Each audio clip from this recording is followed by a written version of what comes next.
Welcome to yet another day of Bhagavad Gita Sadhana. It's lovely, lovely to have you. I'm Atmadarshan or Laura, whichever you prefer. You have to be true to yourself as to what you call me, and also true to yourself in all of life. This is the theme today as we continue to explore what's your path. We're kind of running out of paths a little bit in the Gita. We're on 17 of 18. And you might remember, a week ago, week and a half, whatever time, that we talked extensively about the gunas, tamas, rajas, and sattva. And I used various petunias as examples of those elemental qualities of nature, those three qualities. Tamas, rajas, and sattva are all planted in the ground. I cannot bring them to you now. But we're going to explore some of those concepts. And if you're having a tough time remembering, you can go back to those videos. I think I might put a link to the first one at the end of this video when it's all processed. So chapter 17 is really about what's your path. I mean, I've said what's your path, but it's what's your path. And I'm emphasizing this because according to the Gita, everybody's path is different and unique. And we need to respect that. My path is not your path necessarily, and your path is not my path necessarily. And that's okay. According to the Gita, they're all the best. It's what's best for us. And not just what's best for us, but what's best for us at a given time in our lives. The perfect path one day might not be the perfect path another day, or in a decade, or in a year of our lives. So in chapter 17, which is called the Yoga of Discerning the Three Types of Faith, Krishna starts out with an example of how people who are dominated by the different elemental forces will believe in something. Okay. And then we're like, wait, what? Okay. And then he gives other examples so that we can better understand how nature plays out through us, and that's okay. It's okay to be you. This chapter is more about recognizing yourself. And some of us, when we recognize ourselves, might go, no, but this chapter also is about acceptance. So in verse 11 of chapter 17, and then in verse 12 and 13, Krishna delineates for Arjuna the ways that different types of people sacrifice or make things sacred. That's the original root of the word. Sakar fakere, to make sacred, not to give up and punish oneself, but to make things sacred. I'll read to you the three types of making something sacred, depending on what elemental force of nature is dominant in the person doing that sacrifice. Sacrifice made with no thought of reward as enjoined by Scripture, with firm mental belief that it is one's duty, is from sattva. And we can also say goodness as that last word, from goodness, being good. Then the next verse. Sacrifice made for a reward, and for the sakes of pride and show, no such sacrifice to be in the mode of Rajas Arjuna. Passion is another word we could use for Rajas. So far, good people sacrifice because that's the right thing to do. It could be like, even no matter how much money you're making, you still give part of that money to a charity that's dear to your heart, for example, because you know that's important. Whereas a Rajasic person would be more like, I'll donate, but only if they send me a thank you note or maybe put my name on a plaque so that I can show people and myself what a great person I am. Okay. And then in verse 13, if you're tamasic, that's in the mode of darkness. Sacrifice may, whoops, sorry, starting again. Sacrifice without scriptural observance, nor with food given, nor hymns, nor alms to the priests, nor faith is in the mode of darkness. Thomas. What's that all about? This reminds me of being a youth and being dragged to church every Sunday and like saying the stuff, blah, blah, blah, blah, blah, blah, blah, going through the motions, and I really didn't care. That's the kind of thing. So, la, la, la, don't care. That was pretty Tomasic of me. And I can be different in different situations, as can you. And something you're more passionate about, your Rajas might awaken.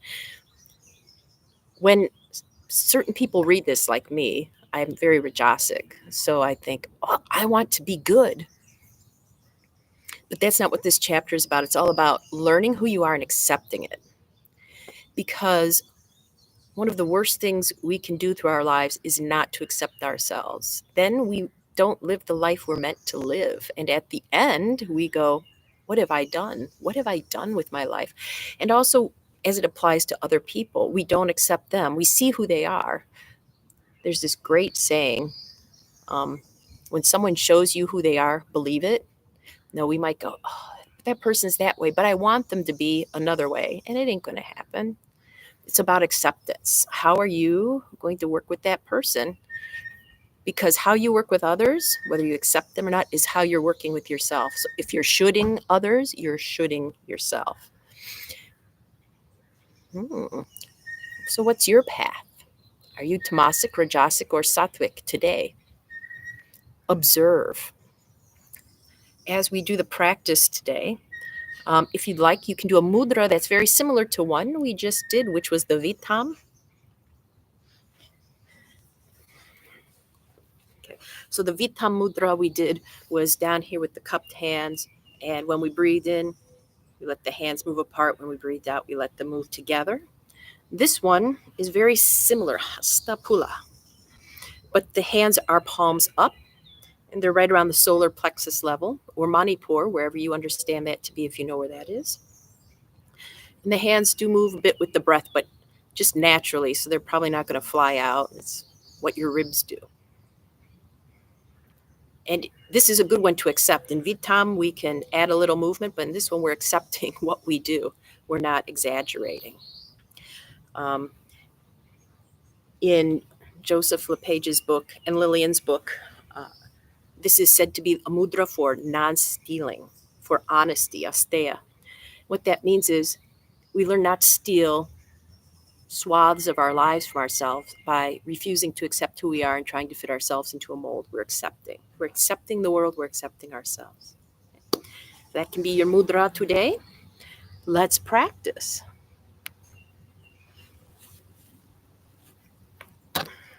Remember to accept your needs. If you cannot stand for this balance pose, do it sitting, do it in a chair, do it lying down.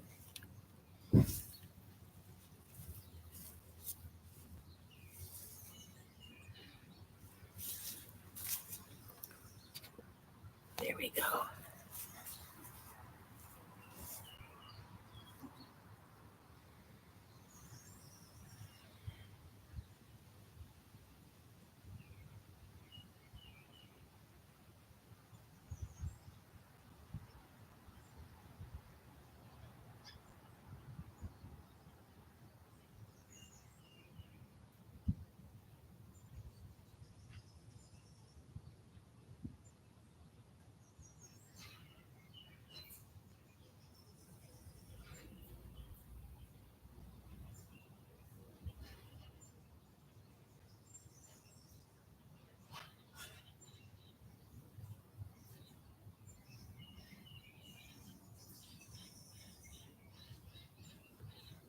And switch.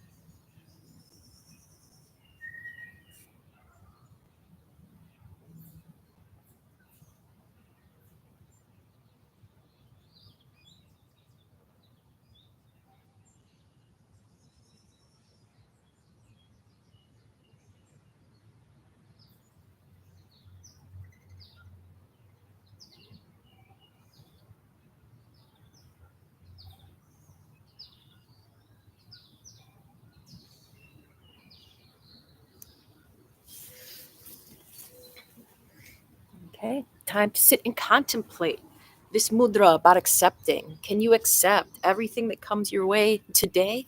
Can you accept yourself as you are today? And there's been a lot of animal activity out here this morning. So if you see fighting birds flying or squirrels on the fence, we'll accept that. Here we go.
Welcome back.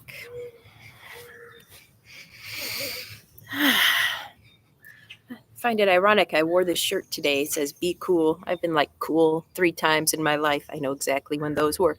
Anyway, I'm dedicating today's practice to spiders because they know how to accept any condition they've been given, build a web, or adapt, and they're incredible beings that many of us are like, bleh, but we need them. I need you. I hope you'll continue to join us. If you have any questions about the names of the mudras or the verse numbers or anything, please look below in the comment or in the summary section. Hit more if you can't see it. I hope you'll be back for more tomorrow. Until then.